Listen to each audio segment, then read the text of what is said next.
months, 8 months, 6 months, 5 months. You are just taking a different position from them on your issue of choice. And then Christians try to raise the idea of Jeremiah. God said to Jeremiah, I knew you in your mother's womb. So they said, because that is the case, then there should be no abortion, because God knows the person from the time they were in their mother's womb. But let me tell you something. God knows the person who is going to get pregnant 10 years from now, 15 years from now, 20 years from now. So it's not just a matter of being in your mother's womb that makes a child, if you want to use that argument. God knows who will be pregnant in 2050. He knows. So therefore, it is even out of the mother's womb. God just knows. Now, if you are saying that the mother's life is in danger, and because the mother's life is in danger, I will call for the baby to be aborted. But that baby was also known by God in his mother's womb. So I can't understand your argument when you are going down that road, because that baby who you say you're going to move because the mother will die if the baby is allowed to be born. God also knew that baby in his mother's womb. So what makes Jeremiah not binding on that baby and binding on the baby that the person chooses to abort 6 months, 5 months, 3 months, as the case may be? What makes the baby that the mother is about to die different when we are applying Jeremiah's idea that God knew the infant in the mother's womb? I wouldn't say fortunately or unfortunately, I'm not a woman. I don't know what it is to carry a child. I don't know what it is to carry a child if I'm raped by my father or my uncle or my brother or some violent stranger. I don't know what it is. What is the emotional state to be to carry a child? And because of that, I have my view on pregnancy. And my view is I'm pro-choice. And the choice I am saying, my line of choice is that if the mother's life is in danger, then I would say have the abortion. I'm not going to fool myself and say I'm pro-life, because I'm not. A pro-lifer will say let that baby be born regardless. A pro-lifer can quicker hold on to the text, the scriptures of Jeremiah, and say, I've known you in your mother's womb, and God knows all babies from ever since. So all these Christians who continue to say they are pro-life and still saying, let the abortion be for the mother's life, don't fool yourself, and you are making the scripture nonsensical. That wasn't God's intention. It was not God's intention. And I said to you, you men, I want men to back off from this whole thing, because you don't know what it is to carry a baby for a rapist, for someone who tried to murder you and rape you. You don't know what it is. So the most you can do for a woman, if you believe that she should carry that baby, still the most you should do is pray. Pray that God will do something for her. But for you to take the position that she must is something I cannot tolerate, I will not tolerate, and I don't agree with. And that's why I say that I am pro-choice. I understand fully what I'm saying. I'm not being any hypocrite. I am pro-choice. And my choice is a narrow one. Your mother's life is in danger? Yeah. But for the woman who's saying that I cannot carry my uncle's child, I cannot carry my brother's child or my father's child, I cannot carry my rapist's child, I am out of that. I can pray and bring guidance. But stop that judgmental attitude that you have, being a man. Stop it. Pray to God to help you and help her. A word to the wise is sufficient. Now this morning, folks, before I bring on our guest this morning, we have a very nice topic this morning. And before I bring on my guest, I just want to speak to those who have been supporting the program. I want to say thank you very much. You have us on air.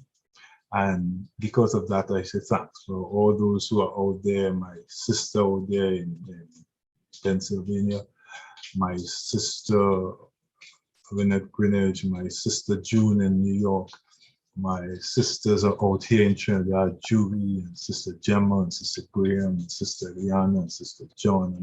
And I could go on, Sister Diane and these sisters, Sister Tracy and Sister Peters. And I see how many sisters. And I also want to say thank to my brothers there, Brother Julian, Brother Jonah Dolly. I want to say I have some brother, Pastor Roy, and there are some folks who have done us good and have kept us on the air. This morning, I want to say thank you to my brother, Brother Looney. And I want to say thank you very much. This morning, we are dealing with a subject, a young man who have been brilliant. He has been inspired in many ways to bring the gospel in a different way, bring social gospel, I say. And he brings this social gospel in such a way that it has been very enlightening to us. He's Trinidadian, living over there in England, and every now and then he will play here for us on the topic. And today he's dealing with a topic that is very, very interesting. It's a topic that folks know that it is an issue. You hear it all the time, and that's what we talk about a midlife crisis, or what we say a midlife crisis.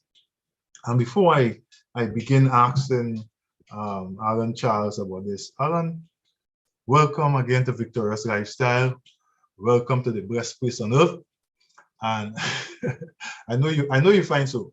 We always stay out there in England. I know when you get here, you know this is the best place on earth. So I don't have to convince you of that. Welcome to Trinidad. Alan, tell us something about what you have been doing before we get to sunny, rainy Trinidad.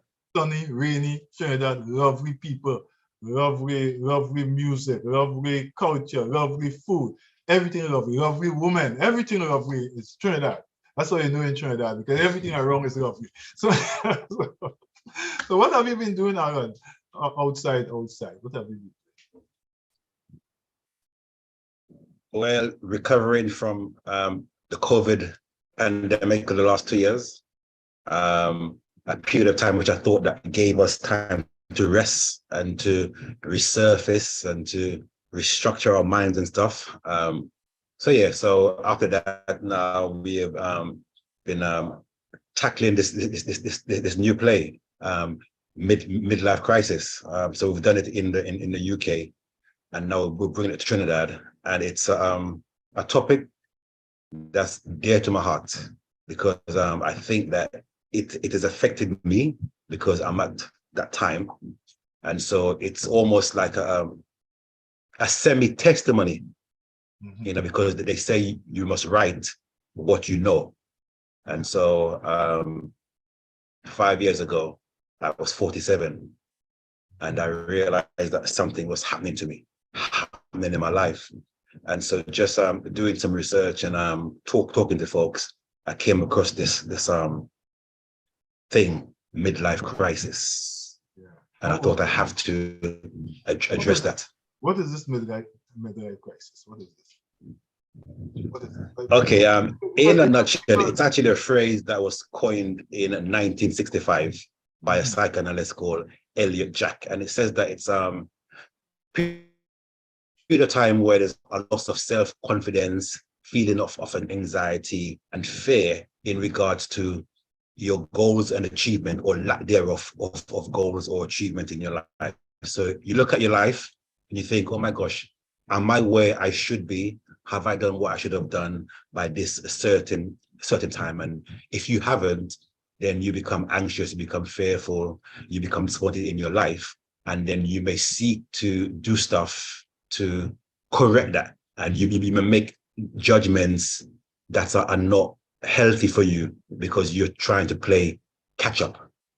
And they say it's between 35 and 60 is the period where that kind of happens. Okay, so it's just the period of life where you feel you're more looking back at your life with regrets rather than looking forward to your life for opportunities, knowing that you're probably nearing the end of your life because you've lived most of your life and you're not sure if you are where you should have been in terms of the goals and objectives that you've set for your life. But when people speak about midlife crisis, it always seems to be they are speaking about an older man doing young things, like wanting a sports car, wearing fancy clothes. It never seemed to be a woman having a midlife crisis. Is this a man thing? No, I think they say that in this research, they said that women go through menopause and they kind of conflate the two. So whatever women go through in their menopause is kind of similar to what a man may go through in his midlife crisis. But we are both affected by it, but it's more focused on men, I would say, than on the women, because I think men, because women are historically more responsible than men, they probably have their life more more in tune. I mean, the men, we are very, women are more responsible. Women are more responsible. They manage their time and their life more effectively than men. So by virtue of that, it would appear that men suffer more trying to hold on to their youth. But women as well. I mean, there is a phrase in the England called we say it's mutton dressed as lamb, meaning sometimes a young person is trying to live a life of a young person because they don't want to accept that you're aging and grow old gracefully. And so a typical example for the men is that probably having affairs with a lady half your age or probably your children's age, because you're trying to hold on to that youth now. You know, and obviously a younger woman would keep you more youthful, and you know, I mean, you're dyeing your hair. I mean, you're doing all sorts. You're doing bungee jumping. You're trying to dress like the young boys. Sometimes the women are trying to dress like the young girls, trying to hold on to your youth because you're fearful of the future, because you've lived more of your life. You've lived more than half of your life, and now you're looking now to the end of your life, but you want to hold on to it. And so that's a period of time where we become very fearful and anxious and not happy sometimes with where we are in our life. Okay. What I think you alluded to certain things. I don't think that was it. What triggers this whole thing? I think you alluded to some stuff there. You finished with that. What triggers this midlife? I think they say a lot of time it's also triggered by a loss of something. So it may be a loss of a spouse, a loss of a family member, a loss of job, a loss of confidence within yourself. Men, especially, they say a loss of libido. So sometimes the loss is it's obvious, or sometimes it's not so obvious, but it's normally triggered by some loss in your life that makes you then look at your life and where you are. So for me personally, a family friend died, and I went to his funeral, and the funeral was massive. I mean, there were people from all over, people in high position. Everybody was, and it was just a wonderful service. And the tributes that were given about this guy, I was like, oh my gosh, wow. If I died, would I have that kind of celebration at my funeral? How would I be remembered? Because this guy was really celebrated. I started looking at my life and I said, oh my gosh, you know what I mean? Maybe I haven't achieved or I haven't done what I should have done to really say that I've lived my life to the fullest and I'm ready now. If God took me now, I'm ready. No, there are a lot of regrets. There are a lot of stuff that I haven't done. And at that time, I became very, very, very, very anxious. And so I started putting pen to paper and speaking to people. And I realized that I'm not alone. There are a lot of us who are going through this period, trying to manage it. And some of us are doing okay. Some are not doing so well. But I thought I had to write, because they say you must write what you know. And so for my next play, I thought, let me write about this midlife crisis and some of the how it affects us, and some of the situations in the play you would see how the individuals manage or fail to manage this period in their life regarding that You're saying some things like midlife. going to that question I'm going to ask you, how do you fix a midlife crisis? So you were saying certain things there. You want to expand on some of them. How do you fix a midlife crisis? I guess communication is always good, finding somebody that you can talk to. But I just want to step back, right? Mm-hmm. The phrase midlife crisis seems to be, to me, a European or Western or white thinking, because as Black folks, we don't focus on midlife crisis. We just have life, because all of our life all the time, is a crisis. Yes, Yeah, all of our life is a, you know what I mean? So I'm saying, so I don't even think that us as Black folk, especially Caribbean and Afro-American, we know that our life is full of crisis from birth to death. Mm-hmm. So I think that we have never, as a people, even had the chance to accept this phrase of midlife crisis, starting at between 40 and 60, because we know that from 0 to 20, we're in a crisis. And so I think that the Europeans, the white folks, they embrace it, and they would go to therapy and counseling. But as you know, Pastor, our people, we're not really into that. We're not really into going to counseling. We're not really into therapy. We see that as taboo, whereas other nations see counseling and therapy as as a badge of honor. Oh yes, yesterday I went to therapy and I spoke about it, blah blah. We don't do that. I mean, we as people of color, we're not really into that. So so some people don't even accept this concept of midlife crisis being that part of your life between, say, 35 and 60, because all through their life they've been going through a crisis, and it is non-stop. But I guess with any other issue that you may have in your life, you don't, I mean, we talk about talking to someone, a friend, a family member, a professional. We talk about taking time for yourself to meditate and to relax, and to as well to reassess your life and your goals, because sometimes our goals are probably out of sync with our abilities. So sometimes it may mean taking a back step and reassessing your roles and making them more achievable, and not, as you were, hanging your hat where you can't reach it now. Okay. And how long should this midlife crisis last for you to consider it normal, or for we could say, well, this person needs some psychological help? How long we should expect you to be going through this period for? I mean, they say how long is a piece of string, but the textbook might tell you, for men 5 to 10 years, for women 2 to 5 years. But like I says, I guess it depends on the individual and how you manage it, because like some people do not actually go through a midlife crisis, or their techniques or they allows them not to have so much of the brunt of the crisis in their life, because of how they've planned their life, live their life, because obviously it's all about preparation and how you maneuver your life for that season. So for one person it might be a year, for another person it might be 10 years. So I personally don't think that you can really put a number on it, but if you was to research, really check what they might say, between 5 and 10 for the man, 1 and 5 for the woman. But like I says, if it's a crisis, if it's stuff that you're dealing with, everybody would have their different time frame, I would say.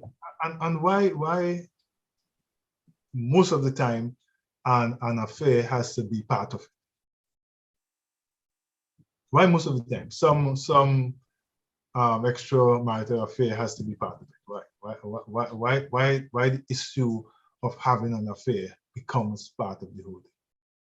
Why can't you just go through the crisis without getting involved? I think for men, because it's there. Because you're looking for acceptance. you're looking, because you're fearful, because you're disappointment, you're looking for stuff that you think can make you happy, that can appease how you're feeling. And love, sex, drugs, and alcohol has always been an answer for some people to their problems. So it's not necessarily that they are faced per se. I mean, some people, you relapse into drugs, into alcohol, and it's just finding something to observe the emptiness that you're feeling, or the anxiety that you're feeling, you know. And like I said, especially again, if you're looking to because you're manly and you're looking to feel a sense of accomplishment, these stuff can help you to ease that pain, I guess. So I guess that's what they probably slip into, adultery, other affairs, and such. How can I observe for myself or in somebody else? What I'm trying to say is, what does a midlife crisis look like? Look at the person and what it looks like. That you can see these are the signs that it's going to I think it's probably like unusual behavior, rash decisions. You know, like some people, like he says, they might leave their solid job that they have to go and try something that they've always had in their mind that they wanted to do, but they feel they run out of time. So they leave their nice, secure job to become, I don't know, a football player or a musician or some job that you probably think is a bit more unstable for you to start off, or they might want to probably even start a new business. And as well, a lot of going through this stage as well, sometimes we see it as a crisis, but somebody might look at it as a challenge to try new things. So it doesn't always mean that the decision that you're making is negative, because during the research that Mr. Jack did back in 1965, when he studied a lot of famous people like Mozart and Bach and Shakespeare, that these guys got their breakthrough or became more famous and achievement after 35, 40. So sometimes it can be used as a opportunity to push yourself to achieve those goals that you've been setting yourself to do. But in most times, because we probably haven't reached them, we revert back into the negative, feeling sorry for self and wallowing in self-pity and a period of depression and anxiety. But should Christians be affected, since they have another downside? Should Christians be affected by midlife crisis? I mean, you have the unchanging hand to hold on to. Right. Now, I would use this example. Trinidad have been experiencing a lot of rain the last couple of days, right? So if two individuals went outside in the rain, one has a raincoat and an umbrella, and one just have a t-shirt and jeans, we're both in the elements. One person will be more affected by the rain than the other. So I believe that if you have Christ in your life, you have a better way of dealing with the crisis in your life. So I don't say that you will not be affected by the crisis, but you should be more equipped to go through the crisis because you have an extra help in God. So just like how Elijah was affected by the depression, and he was a man of God. So we're not immune from the effects of sin, but we have an extra layer of protection, extra layer of help to help us through any difficulties in our lives. You are doing things. I saw a few of your plays before, and I want to say to you, I never said this to you before, that you are doing what the Jews of playwriters and teachers back in Africa. And I want to teach from the Jews that once you bring drama, rhyme, and rhythm into what you are doing, people tend to remember. So some people walk away saying to me, "Boy, you are such a good teacher. I am just doing something that is out there. You take Right. drama, rhythm, and rhyme and teach like that, and people remember and people will be amazed. You are doing this. I'm seeing all those plays that you have brought on. If you had come to give a lecture, it would not have been that successful. But Indeed. since you're using drama to do it, I want to ask this question. What would the plot be like? This whole, because this is a broad issue you're dealing with. How would this plot be so that you can bring what you're trying to get to the people? So repeat the question. I didn't quite. I said, what is the plot? What is the plot of this play, this drama? What is it? Is the plot that you are hoping will grasp the attention of the people and help them to understand what you are trying to get? Okay. We're basically acknowledging this period called midlife crisis, and we are showing you how you can fall into the trap of a midlife crisis, but we're also giving you some solutions of how you can deal with your midlife crisis. So basically what we're doing is that we are replaying, and when you come to the play, you're probably going to see yourself, you're going to see your neighbor, you're going to see your friend, probably their life being played out on stage, and so you're seeing, okay, this is what triggered his crisis, and this is the route that he took. But if you're taking this route, there probably would have been a different different result. So basically, what we're doing is that we want to bring light to the situation and show you that so in the play itself, we're dealing with a husband and wife. They've been married for 25 years. The kids have left. The mortgage is paid. They look across the table and realize we don't have anything in common. We're on two different levels because they're both individually going through their crisis. And then we see what they are doing in their life to what is the result of their being in their crisis and the decisions that they're making because of the crisis that they're going through. So it's about bringing awareness to the situation and dealing with stuff. I mean, in the play, we actually deal with trauma, the effect of trauma. So like I said to you, your crisis is what can be triggered from stuff in your childhood that you didn't deal with. That's now you've reached this age, is now presented itself. You know, so we're dealing with trauma. We're dealing with stuff like why men don't talk. You know, again, you reach a stage in your life. You're fearful.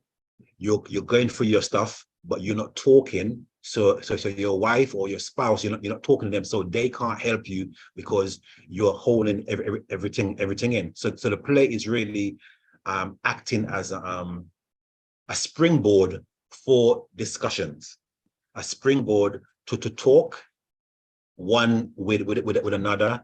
And because I mean, if you talk, you learn. For speaking, you learn. So like we even have seminars that we do. We go through churches. We do bits of the play, and we talk about some of the issues that's brought out in the play as it relates to this phenomenon of midlife crisis. Where have you done this play before? Before you brought it to Port of Spain, where have you done this play? Well, so far we've done it throughout the UK, but Trinidad is the first place after the UK because Trinidad opened up its doors in terms of entrance into Trinidad without the vaccine or without having to test that kind of stuff. So I was waiting for when the borders are fully open to then travel, because obviously with all my plays I travel throughout the Caribbean and North America, but I was waiting for my home island to open its doors, and you did, and so we're here. So how was the play received back in London?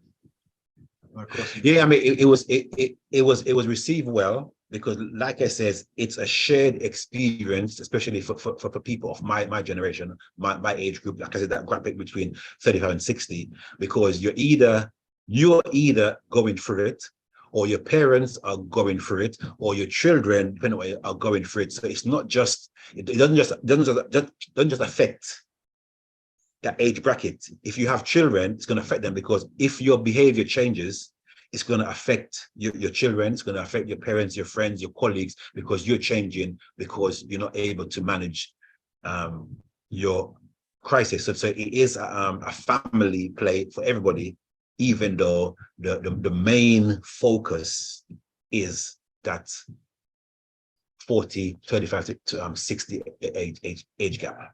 Somebody sent a very interesting question here for me. I don't usually ask questions sent to me, but I feel this one is very interesting. Person asks, can the desire for salvation and Christian lifestyle be part of a midlife crisis?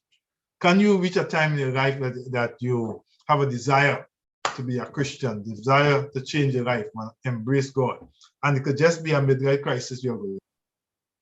Right. So do remember I said earlier that the actual triggers can be positive or negative. So, for example, if it's a case that you've reached a time in life, or let's say somebody died in life, and you're now looking at your life, right? You can look at your life and make the positive changes to get to the next level, or you can look at your life and wallow in self-pity and go down a slippery slope into self-destruction. So you may reach a part in life where you're thinking, oh my gosh, something is missing in my life. That missing thing is God. So your search for God, to me, would more be a way out of a crisis rather than going into a crisis. So I would look at it as a positive, that if you reach a stage where you want to seek God, or it means that you're searching for something. And any search for God cannot be a negative. If you search for the wrong God, then you're going to be, that could be part of a crisis. Not sure if that answers I hope you answered the person's question. I understood what you were saying. This whole idea of midlife crisis, you are speaking about it broadly. Is it something that all people should expect, or is it something that affects a few of us? I think, like I said, I think everybody would experience it or come to a time in their life when they are addressing this, but it depends on how you've lived your life before. Because remember, it's all about unfulfilled goals, and not being where you think you should be. So I mean, sometimes it may just be an effect of Maslow's hierarchy of needs. So you reach one stage, you want to go to the next level. So you're always striving. So like I said, I don't always think that the period that they quote, 35 to 60, is always a negative thing. It's how you then go forward from where you're at, because many great men, KFC, Colonel Saunders, got his breakthrough at 65. You know, the years before, he did suffer depression and stuff, but he made it 65. So you can always strive and fulfill your goals even in later age. But because, I guess, remember, we live in a very youthful society where youth is encouraged and being old is frowned upon. Back in the day, you grew old gracefully, and the old folks were looked upon as being wise. You know, you look to your parents and go, they're wise, and one day I want to be like a wise. But now everything is youthful. So even the older folks are wanting to hold on to their youths. So I think that we're all going to reach that stage where you're going to come and think to myself, oh my gosh, where am I? And need to reevaluate your goals and your objectives in life. But it's then how you actually deal with it that will determine whether it's a crisis that breaks you or a crisis that pushed you through. Thank you very much. And this whole I'm going before we continue. Karen, we can open the lines now and take a couple calls as we continue. Yes, Pastor. In fact, anyone who wants to call in and speak, you can call 622-4911. We will be taking your calls right about now. Okay. I actually, while we're waiting on that, I did send something to you. I didn't realize that I could, that I would have opened up the mic at that same time. Well, what you were speaking about. And maybe it's not a midlife crisis, or maybe we can call it a midlife introspection or a midlife pivot. We're carrying you on the money with that, Right. because a crisis is never couched in a positive. Yeah. It cannot be a positive crisis. So when we talk about Right. crisis, it was something is negative. So what Karen is saying, should it be more like a midlife introspection, where I begin to look and say, am I where I supposed to be? How did I come this far? What did I fail to do? And that should be what caused the crisis, if I'm not there where I'm supposed to be. There you go. And I could say that for my own personal journey, as I'm going through that literally now. So I'm very much engaged in this conversation. Okay. So I think the crisis occurs when you look at your life and you make you're not achieving, you then slip back into negative stuff now. So rather than springing forward, you fall back and start doing negative stuff. I think that's when it becomes a crisis. But the actual pinpointing a point in your time where, okay, boy, I should have been here. Let me see what I can now do to get there. If I then apply the positive roles to get there, then I've used that position positively.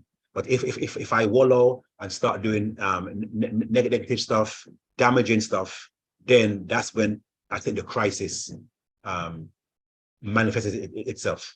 Okay, that's on Karen for that introspection there.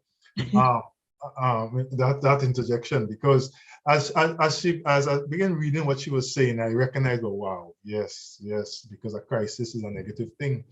I cannot be going to heaven and it's a crisis. I cannot find Jesus and it's a crisis. so it had to be something negative, and that was nice of her. I'm going to ask another question here on the same issue of the person. I'm going back to the prayer, but on the person. When someone, will everyone be able to come out of that crisis? Or you are saying that the longer you stay there, the more natural the situation will become? How will I know when I'm out of that crisis if I still did not achieve what I wanted to achieve? Like, I look back on my life and I recognize nothing has been accomplished. And now I'm saying, well, I am 65 and I am trying to accomplish something now, but everything is against me now. You know that. Everything is against me. And I am trying and nothing is happening. Would I reach a stage of total trauma and depression and death? Or could I reach a stage where I could say, well, I missed this boat, let me just move on? Because I'm talking to somebody who might actually be listening to us while we are discussing this thing. Think about it. I think 65. You are 65 and you look back and you recognize that you have missed every single boat, train, car, plane, anything that passed, you missed all of them. And you recognize if you had gotten on just one of them, you would have gotten to your destination. But you have missed all. You have no money for the ticket now. You can no longer walk to the train station. Where are you? I think, like I said, you can come out of it, but it just depends if you seek the help and if you make positive steps to come out of it. If you just keep on wanting it, like anything, I mean, even if it was a physical disease or whatever, if it's not treated, it will get worse and it will kill you. And so if you don't address and investigate and look for solutions to get you out of this depression or crisis, then it will destroy you. So yes, you can, but you need the help. The cast that you are bringing to do this play, is it a cast from London or the actors and thing are from here in Trinidad? Trini. I just wanted to Trini. have a call. Thank you. Line. Hold on, caller. You're on air. Can you hear us? Could you do me a favor and just lower your All right. lower your radio? Good morning. Hi, good morning. Can you lower the radio that you have there so we can hear you a little better? Yeah. All right. If you talk about not reaching the goal, but I have seen persons who reach that age and have the goals, and they start a downward trend, a negative life. They're looking for girls, the liming, and they are more or less looking successful. They have attained their goals. So how do we categorize that one? Okay, so you remember, they may have achieved a goal that you see that they've achieved. So maybe you think that they've got a big business, they've got a house, they've got land, whatever, but you don't know what other goals they have inside of them that you can't see or that you don't know about, that they haven't achieved, because obviously there were outward goals and there were inward goals, you know. So they may have a goal within themselves, a lack, an emphasis in themselves that they feel that they haven't achieved. So that is what is triggering the crisis that they are going through. Because you know, all that glitter isn't gold. So you may look and you may think that they've achieved what in your head is a goal that they've set, but they themselves would have their, for want of a better word, the demons in them that they're dealing with, that they haven't fully realized yet. And so that is what is triggering the actual crisis. Because I mean, we can look at the story where we look at probably famous people, rich people, powerful people who commit suicide or whatever. They have their own stuff that they are fighting with, that they haven't dealt with, and that is what is causing that particular crisis in their life. Okay, so going back to the actors, those who are appearing in the play, who are these people? Oh, so we have Michelle Sylvester, we have Jared Nurse, we have Sandra Thomas, Kieran Ramsey, Karen Richards. So a lot of the guys that I've used before in Love Sax and all that jazz, and then we have some newbies, but everybody is Trini. Because you know that Trini have a different flex. Trini love Bacchanal, and the play is full of Bacchanal, and so it just makes sense to use. But Alan, in the UK, the same cast was used out there, or it's just Trinidad you are using this local cast? No, we use Trinidad cast from Trinidad, right here in Trinidad. In the UK, we use a UK cast, but this cast here is from Trinidad. Okay. Where would you be personally if I am listening here and I say I want to meet this Trinidadian who is out there and who is doing these things? Where would you be? Where would you be in public place? Where would I be in terms of? If I want to bump into you, where do you think I can find you over the next few days that you are here? Well, I'm probably going to be in Port of Spain giving out flyers for the show. So Independence Square, probably going to see me in a team of people, give the flyers. We do have a seminar, another seminar next week. But if you go on our Facebook page, Midlife Crisis, you can see where we'll be, where we've been, what interviews we're doing. You can check us out on social media, Alan Charles or Midlife Crisis, and you can see what we're up to and where we're going to be. Because when people see it, they say this is the man with Midlife Crisis, you know. Anyway, what these tickets and venue and give us a run. We have about 3 minutes more. Let us hear. Okay, so next Sunday we're going to be at Sapa. That's in San Fernando. We start at 6:30 p.m. Doors open at 6 p.m. Tickets are only 175 TT and are available from Maranatha in San Fernando, in Port of Spain, A&A's Pharmacy in Charlotte Street, IFNAC, you can call it IFNAC, they've got tickets as well, and also Living Legacy Pharmacy in Arima. Tickets are 175, but if you book online, tickets are 160. If you go on www.theticketsellers.co.uk, www.theticketsellers.co.uk, tickets are only 160.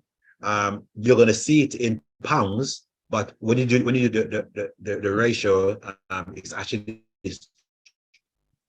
cheaper. So it's 24th. We're going to be at Central Bank again. Time is 6:30 p.m. at Central Bank. On Sunday the 22nd and Monday the 23rd. The 23rd is actually, and it's a Monday, but it's a holiday. So come along, large jazz and the man's there. You're gonna enjoy it. Enjoy good, clean comedy. You're gonna enjoy this. If you enjoy good, uplifting theater, you're gonna enjoy this. And we also, like I said, we also have some of your favorite gospel personalities on the bill. Michelle Sylvester, Jaron Nurse, Sonja Thomas, David Clark. So come along and support us. Sometimes we complain that there's a lot of stuff for Christians to do. We bring in. Okay, I'm losing you a bit. I want to ask you one final question. Inspiring, uplifting, whoever. It's for the whole family. You're gonna laugh. You're gonna be inspired. You're gonna be entertained, and you're gonna leave thinking, maybe I should do this, do that. You're gonna be inspired. So I really invite you to come along and lend support. Would you be visiting any church, any one of the churches, any church on your way out? Next Sabbath, we're gonna be at Long for a seminar in 4:30 to 60. That's the Longdenville SDA Church. So that'll be our final seminar based upon midlife crisis, where you can get a snippet of the play, and we talk about some of the issues in the play. Okay, brother. Thanks a lot. Karen, thanks a lot for being our producer today. And those who are listening, until next week, we'll be here again, God willing. Until that time, be blessed. And remember, you can go to Victorious Lifestyle channel on YouTube. And if you want to hear the program again, if you want to hear something again that Alan Charles said, you can go there after the program. Until then, may God bless you. Karen, thanks again for being with us this morning. Not a problem. It was my pleasure. Thank you. Thank you as well, Pastor. Thank you, sir. Thank you. And Alan, that was wonderful. I hope to be able to be a part of coming to the play as well. So all the best to you all. Take care. Thank you to you too. Bye-bye. Thanks. Bye-bye. Thank you very much. You were just listening to Victorious Lifestyle.